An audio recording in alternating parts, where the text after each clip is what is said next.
The snow crunched under their boots as the two groups parted ways. The storm had finally cleared, leaving a crystalline sky stretching above the frost-bitten landscape. The air was bitterly cold, but the men barely noticed, their thoughts heavy with the knowledge of what lay ahead. Captain Evans stopped for a moment and turned to glance back at Klaus and his men, now distant figures moving in the opposite direction. The weight of their shared experiences hung in the air like the remnants of the storm, ever present but fading. Do you think they'll really let us go, sir? Evans frowned but didn't answer. He couldn't be sure. Trust was a fragile thing, especially after weeks of tension and revelations.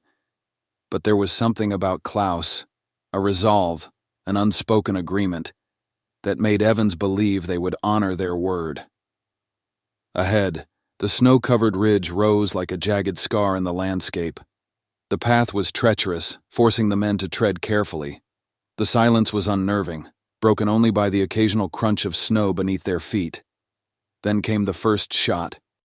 The crack of a rifle echoed through the frigid air, followed by a second and a third. Evans and his men instinctively dropped to the ground, their training taking over even as panic set in.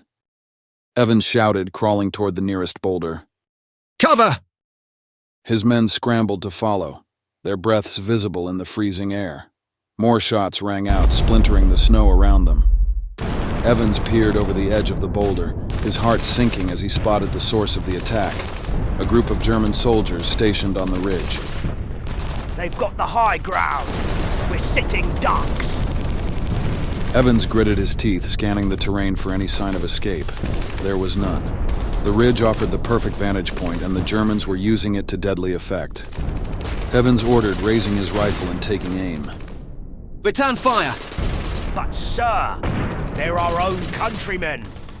I said return fire, unless your ass wants to die. Oh, bloody fucking hell.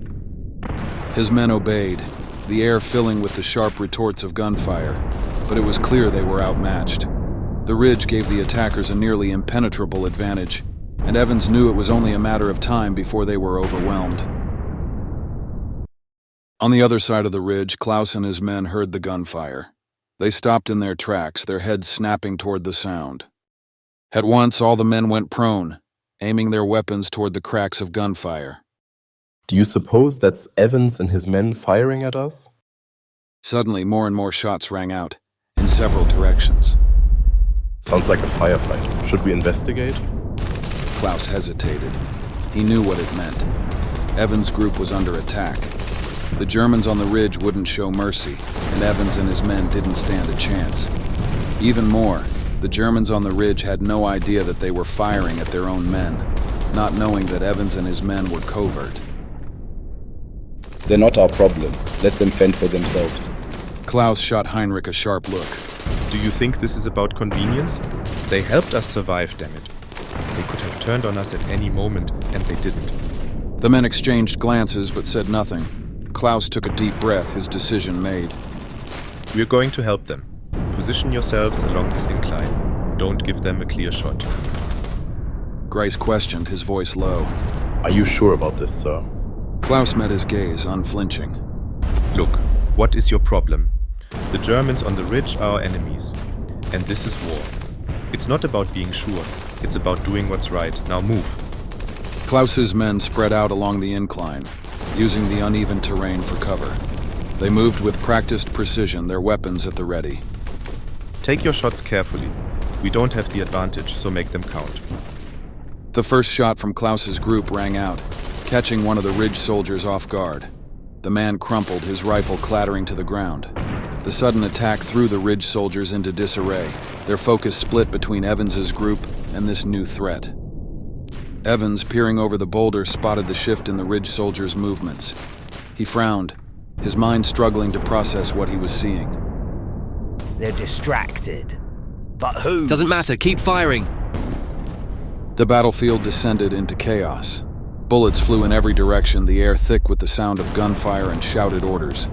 Evans and Klaus worked independently but effectively, their men falling into a rhythm born of necessity. Evans spotted Klaus through the haze of battle, the German captain moving with the precision of a predator. Their eyes met briefly, a fleeting moment of understanding passing between them. The Ridge soldiers, overwhelmed and outmaneuvered, began to falter.